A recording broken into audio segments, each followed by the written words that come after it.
इश्क, काला जादू और बॉयफ्रेंड के साथ मिलकर पति का मर्डर। मेरठ में कत्ल की वारदात किसी भी आम इंसान के मन में और मस्तिष्क में सिहरन पैदा करने के लिए काफी है। सौरभ के परिजन अब मुस्कान के घर वालों पर भी सवाल खड़े कर रखे हैं। वहीं इस मामले में हर रोज नई बातें सामने आ रही हैं। ताजा अपडेट क्या है, देखिए इस रिपोर्ट में।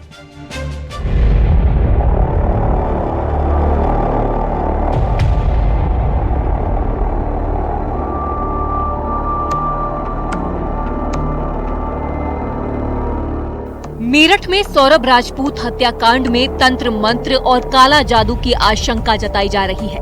मुस्कान का बॉयफ्रेंड साहिल का कमरा इस बात की आशंका पैदा कर रहा है। उसके कमरे में शैतान की तस्वीर और बिल्ली की मौजूदगी को लेकर साधु संत ये आशंका जता रहे हैं। महामंडलेश्वर नीलिमानंद के मुताबिक साहिल के कमरे से बरामद फोटो शैतान की है।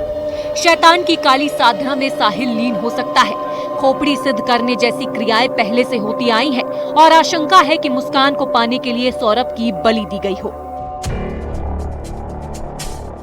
हमारे यहाँ सदियों से ऐसी क्रियाएं करी भी गई हैं जो खोपड़ी सिद्ध कर दी और आत्माओं को बुला के इस तरीके के कार्य किए जाते हैं।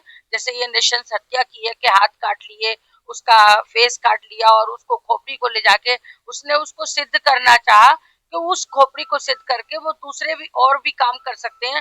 जैसे उसने मुस्कान को ला के और उसके साथ में उसके पति की भी हत्या करी है और उसके साथ फिर उसको सुलाया भी है। तो ये बहुत ही ज्यादा उसने घृणात्मक कार्य किया है। हालांकि पुलिस के अधिकारी कह रहे हैं कि पति की हत्या पत्नी और उसके प्रेमी ने मिलकर की थी। मामले में दोनों अभियुक्तों को गिरफ्तार करके जेल भेजा है। 14 दिन की न्यायिक रिमांड कोर्ट से मिली है। घटनास्थल की वीडियोग्राफी, परिजनों के बयान, अभियुक्तों के बयान और अन्य साक्ष्य पुलिस ने इकट्ठा किए हैं। अभी तक पुलिस की जांच के दौरान काला जादू जैसे कोई साक्ष्य सामने नहीं आए हैं। ये सोची समझी साजिश थी जिसमें दोनों ने मिलकर सौरभ की हत्या की है। साक्ष्य है जिसमें कि उनके जो फॉरेंसिक एविडेंस हैं, घटनास्थल के जो वीडियो फोटोग्राफी है, जो उनके बयान हैं, जो उनके परिजनों के बयान हैं, उनके मोबाइल की जांच लैब द्वारा करवाई जाएगी। साथ ही जो उनके पूर्व के संबंध रहे हैं उन संबंध में सारी सूचनाएं और साक्ष्य पुलिस द्वारा एकत्रित किए गए हैं। जी, अभी तक पुलिस में इस विवेचना के दौरान इस प्रकार के कोई तथ्य सामने नहीं आए हैं। ये बड़ी सोची समझी साजिश थी जिसमें कि दोनों ने मिलकर व्यक्ति की हत्या की है। वहीं दूसरी ओर मृतक सौरभ का परिवार अब मुस्कान के घर वालों पर घटना में शामिल होने का शक जता रहा है। भाई संजय और बबलू ने आरोप लगाया है कि मुस्कान के माता पिता हत्या में शामिल है। खुद को बचाने के लिए मुस्कान का सरेंडर कराया, सौरभ से लाखों रुपए लिए। 24 तारीख को पाउंड को रुपए में कन्वर्ट करवा कर 3 लाख रुपए लाया था सौरभ और रुपयों के विवाद में हत्या कर दी गई। है ना, वो पैसा ही है, क्योंकि हमारी जानकारी में ये आया है कि जो वो लंदन से लौट कर आया था तो उसका मोटिव था कि वो यहाँ पर आकर के अपने लिए मकान खरीदना और वो पैसा जो था वो मुस्कान और मुस्कान की फैमिली के पास में जमा करवा रहा था। लेकिन हमें ये पता चला है कि उस पैसे का इस्तेमाल उन लोगों ने अपने खुद के मकान को बनाने में ले लिया। मकान खरीदा उन्होंने, ठीक है, जो सुनने में आया है। दुकान खरीदी उन्होंने, कार ली उन्होंने। तो सौरभ ने जब लौट के आने पर अपने मकान को, अपने खुद का मकान खरीदने के लिए अपना पैसा उनसे वापस मांगा होगा। तब इन लोगों ने कॉन्स्पिरेसी करके, इन सब लोगों ने, मुस्कान की मां ने, मुस्कान के बाप ने। मेरठ की सनसनीखेज वारदात हर तरफ चर्चा में है और हर रोज नए खुलासे हो रहे हैं। फिलहाल साहिल के कमरे की तस्वीरें चर्चा में है कि कहीं जादू टोना तो नहीं। हालांकि पुलिस इस बात से इनकार कर रही है और मामले की तह तक जाने की कोशिश कर रही है। निखिल अग्रवाल, न्यूज़ 18, मेरठ।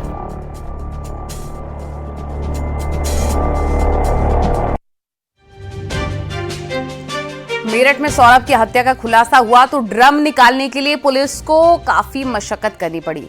लाश का पोस्टमार्टम करने के लिए ड्रम में मौजूद सीमेंट को काटने के लिए कई घंटे लग गए।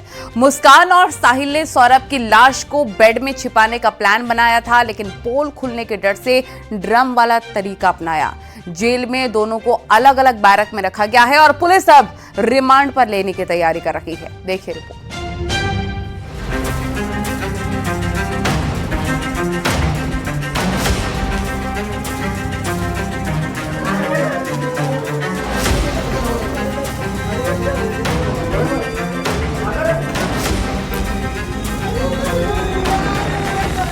देश का सबसे दिल दहलाने वाला कांड मेरठ में हुआ। मेरठ के सौरभ हत्याकांड के बारे में जानकर हर कोई दंग रह गया।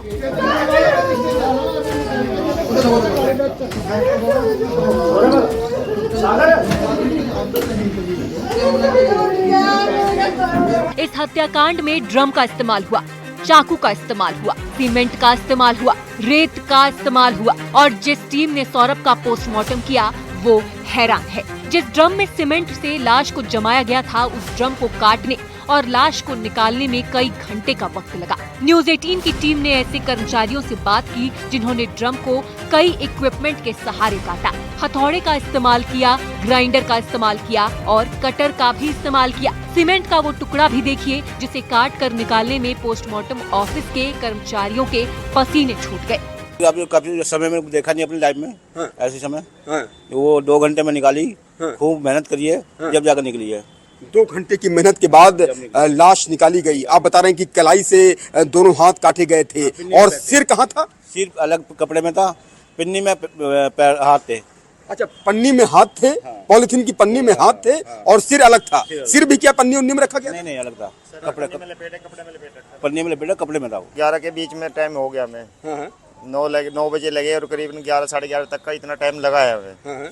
उसके बाद ही बॉडी निकाल पाए हम बाहर। अच्छा, पहले ग्राइंडर लेके आए। ग्राइंडर से ड्रम काटा और ड्रम काटने के बाद उसके बाद फिर जाके नीचे से ड्रम काटा, उसके बाद उसे अलग करा, फिर जो सीमेंट निकला उसमें से नीचे बॉडी निकली। घटना के बाद घर के पिछले रास्ते से लाश वाला ड्रम बमुश्किल निकाला गया। कई कुंटल वजन वाले ड्रम को पुलिस कर्मियों ने खिसका कर बाहर निकाला। वजनी और बदबूदार ड्रम को देखकर कई मजदूर भाग गए थे। मेरठ के इंदिरा नगर इलाके में ड्रम के कई वीडियो सोशल मीडिया पर वायरल हो रहे हैं। जिस बेड में लाश को हत्यारोपी मुस्कान और साहिल छुपाना चाहते थे, उसमें स्पेस कम था। उसके बाद ड्रम का इस्तेमाल किया गया। बाद में सीमेंट और रेत का घोल मिलाकर डाला गया ताकि लाश उसी में जम जाए और किसी को कानो कान खबर न हो सके। वापस आने के बाद इन लोगों ने सीमेंट खरीदा और सैंड वगैरह खरीदा, अलग अलग शॉप से ड्रम खरीदा है और करीब 3 बजे के आसपास इन लोगों ने शव फिर से वापस ले आके और जो हाथ और जो सिर थे इसको दोबारा ड्रम में डाला है। ड्रम में डालने और सीमेंट से इसको सील कर दिया है और शाम को 6 बजे ये लोग हिमाचल प्रदेश में शिमला, मनाली और कुल्लू की तरफ कसौल की तरफ चले गए थे। दूसरी ओर जेल भेजे जाने के बाद मुस्कान की रात बेचैनी में कट रही है। पहले दिन उसने खाना खाने से इनकार कर दिया। मुस्कान और साहिल ने जेलर से दोनों को साथ रखने की गुजारिश की, लेकिन दोनों को अलग अलग बैरक में रखा गया है। महिला बैरक जो होती है बिल्कुल अलग होती है और पुरुष बैरक बिल्कुल अलग होती है, तो उनको पूर्ण रूप से अलग रखा जा रहा है, पूरी सुरक्षा में रखा जा रहा है। किसी भी प्रकार की कोताही सुरक्षा में नहीं की जा रही है। जब वो पहले दिन आए थे परसों, तो खाना खाने से मना किया था। मेरठ में कत्ल की इस कहानी के कई अनसुलझे पहलू हैं, जिनकी पड़ताल पुलिस की टीम कर रही है। सबसे बड़ा सवाल हत्या के मकसद को लेकर है। मुस्कान और साहिल के अवैध संबंध के अलावा वो कौन सी वजह है जिसके चलते इतनी बेरहमी से सौरभ का कत्ल किया गया। सवाल ये भी है कि हत्या की इस वारदात में कोई और किरदार तो नहीं। निखिल अग्रवाल के साथ उमेश श्रीवास्तव, न्यूज 18 मेरठ।